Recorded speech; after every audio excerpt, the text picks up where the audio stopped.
Welcome to ConciergeQ Conversations with Chantal Westerman. Hello, I'm Chantal Westerman, and welcome to ConciergeQ, the online travel magazine where you'll find the best travel information and all you want to know about wherever you're going. And one of the ways we do that is right here with ConciergeQ Conversations. ConciergeQ Conversations are intimate travel portraits with really fascinating people from all over the world. We like to think of them as our local travel experts in the know, and they are. Please remember you can always follow along with us at ConciergeQ.com. Now, today we're talking to somebody that, well, I think it's important that I just put it out here. You know, I'm one of those people, I've got to put it out there. I'm such a fan, it's ridiculous. Today we're talking to Austin, Texas's Kat Edmonson, who has been dubbed a jazz phenomenon by the who's who of the music industry and, by the way, music critics alike. As a young ingenue in the world of music, Kat's unique voice has earned comparisons from Bjork to Billie Holiday, and I've even got a few, and back again. There's no doubt her unique blending of unforgettable, very smoky, sexy jazz standards and her very distinctive ultra-modern sensibility makes Kat, for my taste, a lot more than a jazz singer. She is, well, really, here's the way to put it. She's just an artist to be followed.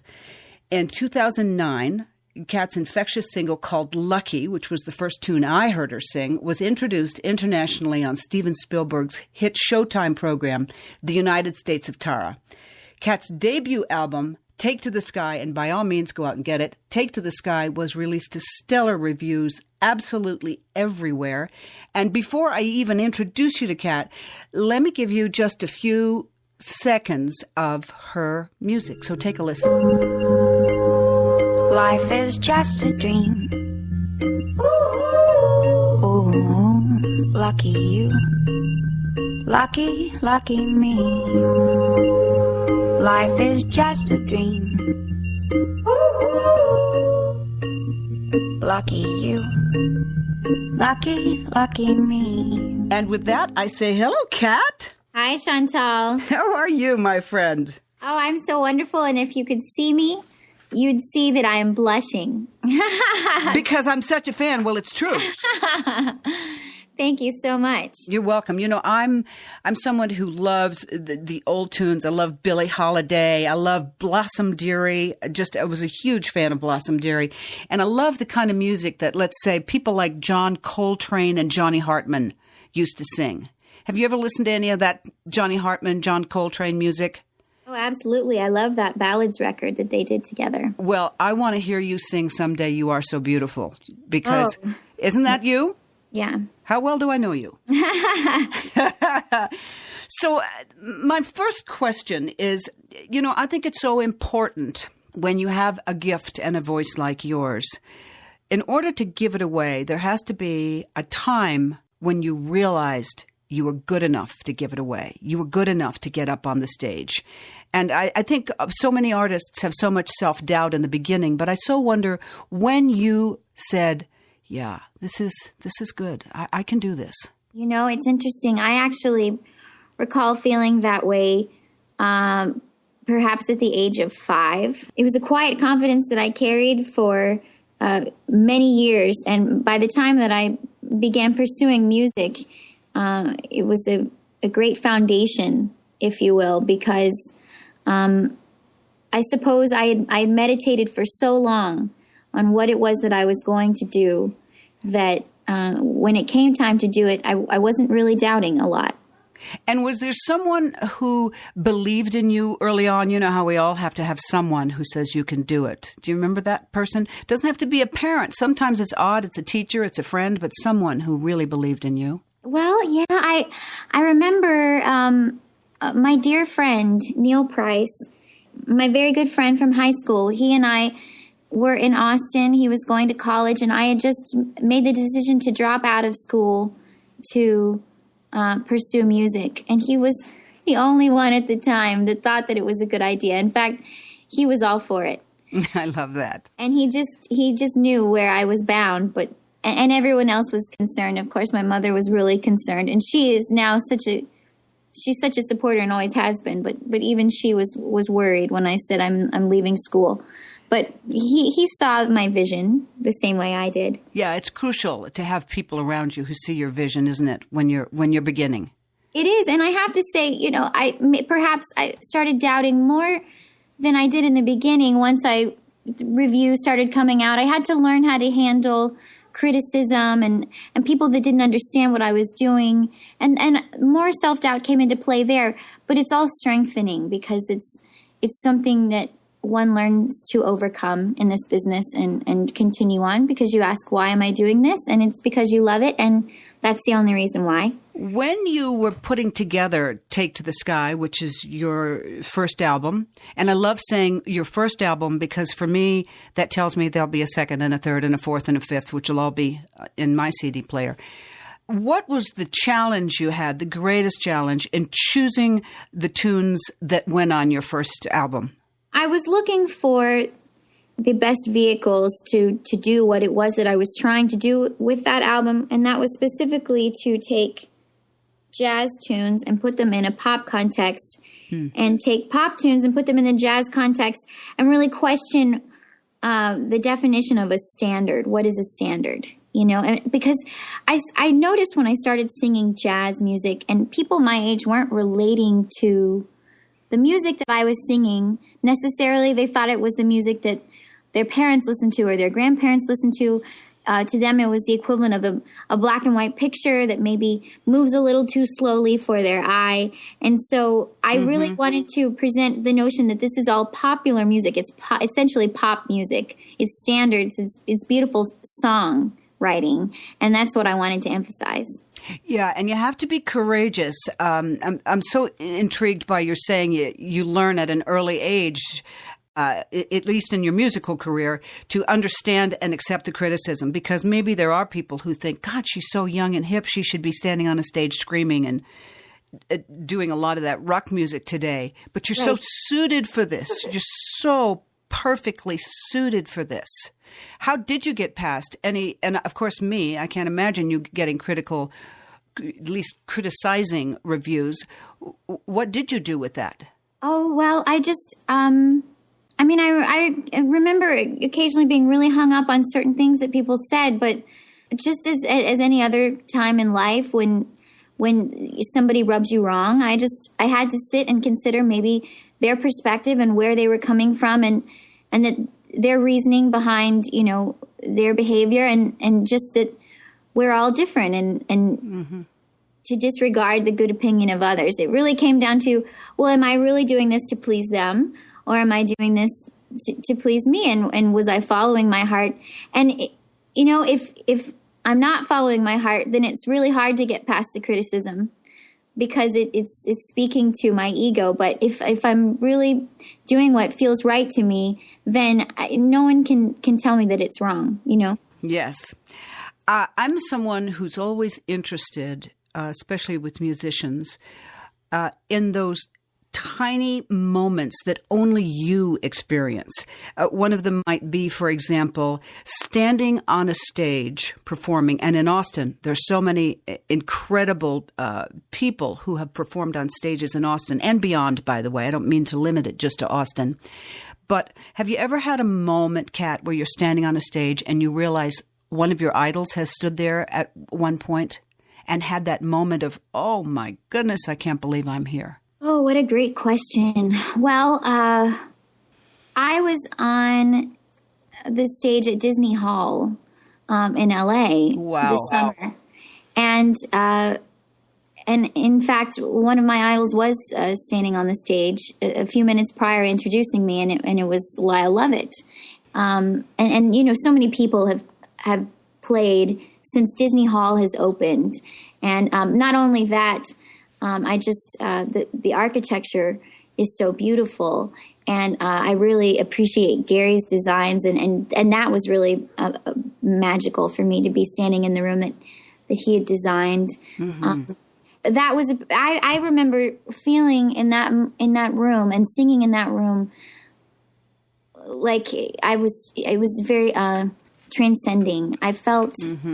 I felt like I was floating literally on air. I love that. I bet you, and you were. And I love that you've shared that with me and our audience, because the next time I see you, I hope it's live somewhere, and I'll remember your transcending moment. What about the Tonight Show when you sang there? That must have been just heart pounding. Oh yeah. I have to say I was nervous, and I don't typically get nervous. There's a lot of waiting involved in television. You arrive early, and you wait for quite a bit of time as they set up everything. You sound check early, and all of that waiting can give you a lot to think about and a lot to concern yourself with. But that was totally thrilling. I don't even know what to say about that. I don't know any musician that wouldn't love to go on the Tonight Show. Oh, yeah. And coming from the world of television, as I began my career there, I know the waiting of television, and it is absolutely terrifying. You change your outfit in your mind 158 times, don't you? Yes, and I made friends with my hairstylist and my makeup artist on the show, so I went in to hang out with them while I was waiting the whole time, and they, we were all sitting there idly, and so they just kept primping my hair and doing my makeup. And I said, well, I better watch out, because I'm going to go on this show looking like a drag queen because I've been sitting in the room for so long. I'm going to be over primped. I've done that myself. And I did look like a drag queen a time or two. I put so much eyeliner on, kept waiting, and I'd put more and more on. It's terrible. Right. Let's go on a little bit to Austin, because you live there, and I love Austin when I lived there, and I love to visit Austin. It's one of my favorite travel destinations. It's always wonderful. And I'm always amazed by how the city absolutely comes alive. I mean, it's like it's got a new heartbeat and new lungs and everything else when South by Southwest occurs. Do you find that so? Oh, absolutely. Everybody and it's like Christmas in Austin, it just, it's talked about weeks building up and weeks after, and everybody kind of focuses their businesses towards South by Southwest. There's a new energy and a new spirit. It's very exciting. Talking about Austin, when we asked you what was the most creative, spiritual, or emotional place in Austin, you said Lady Bird Lake. I was Town Lake when I lived there. Yes, it just changed recently. Why is that such a creative, spiritual, or emotional place there? What do you find there? Well, nature. There's quite a bit of wildlife. There, all sorts of plant life, and people really at their best. They're moving, they're feeling good. You've got the endorphins rushing, and just the physical activity is great because I go and I walk around the lake, and I like to walk pretty quickly, and I just love to be quiet and listen to the sounds of nature. And it's such a vast lake, and there's so many turns and different areas to the lake that you really are wandering around a trail, and you get to see all different perspectives of downtown Austin and all sorts of people that are in Austin. They gravitate toward this central location downtown that's just it's an oasis in the middle of the city. It is. I miss Austin. It's just one of the places, and I've traveled so much, but it's one of the places I really think I'll go back there and live one day. For people listening to this broadcast who might be headed towards Austin or looking for a place to visit, how can we entice them to Austin with the bats on the Congress Bridge, which is one of the coolest things in the world to do? But how do you describe that to people? Well, it's phenomenal. In the evening, as the sun is going down, people amass on Congress Bridge and wait. And at first, when I got to town, I didn't know what was going on. When I moved to Austin, I just thought, well, what in the world is this? And then if you stand there and you wait, suddenly just a huge sheet of black, before you even know what's happening, just emerges from underneath the bridge. And it goes on for minutes. I would say 10 minutes. And it's just bats just flying out into the air, going out into the night, and it's just a sheet of black. I mean, it's incredible. It's fascinating, isn't it? It's so, yes, and to think that they're all, under the bridge during the day. It's very exciting, all the notion of it. It's really great. Yeah, I think we've convinced some people now, because some people, when I've told people about that, they go, "That's Chantal? Yes, you've got to see this." Yeah. And bats are such fascinating creatures. If one takes any time to just read about them or anything, it's just the fact that there are so many of them in the same place. Yeah, and they don't want to hurt us. That's the other thing. Not at all. Right. What's your favorite sound or noise in Austin? Well, I love listening to the music coming from the different venues. What I like to do is drive around with the windows down in my car on the evenings and listen to music coming from the different clubs and restaurants and venues. And Austin is alive in that way. There's live music everywhere. So just the evening takes a turn, and there's a beautiful hum about the city, and it's all sorts of different music that's playing. Can we talk about your ice cream favorite there? Oh, yeah. Before we go any further. We can. Let's talk about it. So tell all. There is a flavor of ice cream at Amy's Ice Cream that is Shiner Bock. And if you're not familiar with Shiner Bock, that is a beer. It's a fantastic Texas beer. Mm-hmm. And it's just the most delightful ice cream. And I'm really particular about my sweets. There may be some people like me. I don't eat too many sweets, but I just can't resist Shiner Bock ice cream from Amy's. It's so good. Lucky Amy. Yeah. Lucky Amy. That's such a great plug, because you're so sincere about it. You're just so sincere about it. So let's go back a little bit to your album, because it's been rolling around in my head. Where do you go with it now? Do you tour? Do you keep touring and doing all of the tunes that are on this album? Do you get tired of it? What is your head trip for getting an album out there? Well, there's a matter of time before the album that I'm working out the material, and it's quite a bit of time, at least a year, that I'm really getting a feel for what it is that I'm trying to do. It starts with an inspiration, and then it moves into an arrangement, and the arrangement evolves.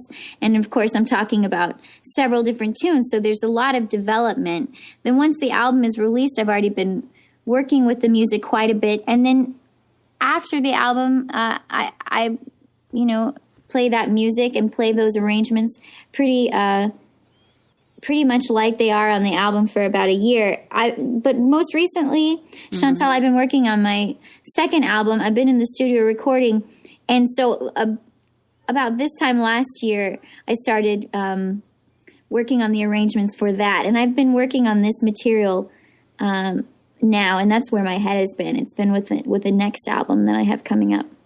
It's like choosing children, isn't it? I mean, really, because you could probably start with 150 songs that you absolutely love that you want to put on an album. It's like making a Sophie's Choice. It's so true. I have lists of other albums that I'll be making, and I have enough material right now to make several more albums. And I just keep making my lists, but my focus has to be on this one in particular, and I'm very excited about it. Now, do you want to have one or two or none guest stars on the second album, the one that you're doing now, or is there always someone that you say, please, like Lyle, for example, please come do this song with me? Right. Well, I actually just did a little bit of recording with Lyle for his album. We've been talking about him doing it for mine, though time may not permit, because I'm in the studio right now trying to make it very quickly. So we'll see about that. There are several people that I'd like to record with. This album in particular is another, I've put out one album, and this one is, I'm still introducing myself to the world, really, and letting people get to know me. So it's yet another very intimate album, really featuring me and who I am. So I think a lot of the guest appearances will come later on. Mm-hmm. Who would you like to sing with? Oh, my goodness. Well, I have a lifelong dream and it's to sing with Tony Bennett. Oh, my goodness. I mean, I know Tony Bennett. He would love you. He my would gosh. adore you. I've wanted to sing with him, and I actually even just found out how to get in touch with his management at some point, and have invited him to shows in the past. And I don't think I've actually gotten through to him, but man, I started listening to him when I was 9, and I was a huge fan, and I have been, and I just, it's something that I just dream about. I'd love that. Kat, I have a feeling that's going to be a dream that will come true for you. I can hear the two of you together. Before we go, I'm so interested to know how much your fans mean to you, because I know your fans are tremendous supporters on every level with you. With Kickstart, they're helping you with this second album. We should talk a little bit about Kickstart, right? Actually, yeah, a website called Kickstarter.com, and it's a platform for artists of all kind and inventors to raise money for their projects. And it's essentially a page that you create, almost like a Facebook page. You create a profile and make a video explaining your project, and you write up a summary explaining your project. And you raise money in the same way that a public radio station raises money, or public television. People donate in certain increments and receive rewards in return for each specific increment. And it's a great, great way to interact with the fans. And I'll tell you what my fans mean to me. They help keep me doing this for a living. I'm able to do this as my job and pursue my passion as my job because my fans, want to hear me, and they're supporting me. And so we're very close because they mean everything.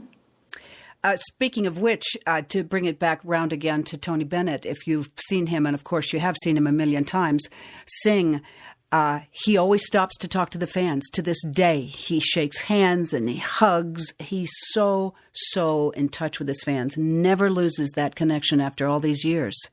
So that's another thing that you two have in common. Well, anything in common with Tony, I'm honored. I know exactly what you mean. Well, I expect great things of you. Again, what a joy to talk to you. You are just absolutely a delight. Thank you, Chantal. This has been such a pleasure for me. Oh, good. Well, we'll do more. I hope you'll come back and talk to me again about the second album, and maybe I can catch up with you on the road. What about that? I would love that. Thank you. I love it. Thank you so, so much, Kat. Please remember, folks, you can learn even more about Kat Edmonson and her wonderful inside travel tips for Austin on ConciergeQ.com. And be sure to check out other Austin travel cues from such local experts as country music icon Larry Gatlin and Esther's Follies Comedy Theater. That's a unique staple in Austin for over 35 years. And in addition, and here's the key, you can learn a lot more about Kat on www.katedmonson.com. ConciergeQ invites you to discover more great programming also, and you'll hear this interview there as well at everydayopera.com. I'm Chantal, and I'll see you next time on ConciergeQ Conversations.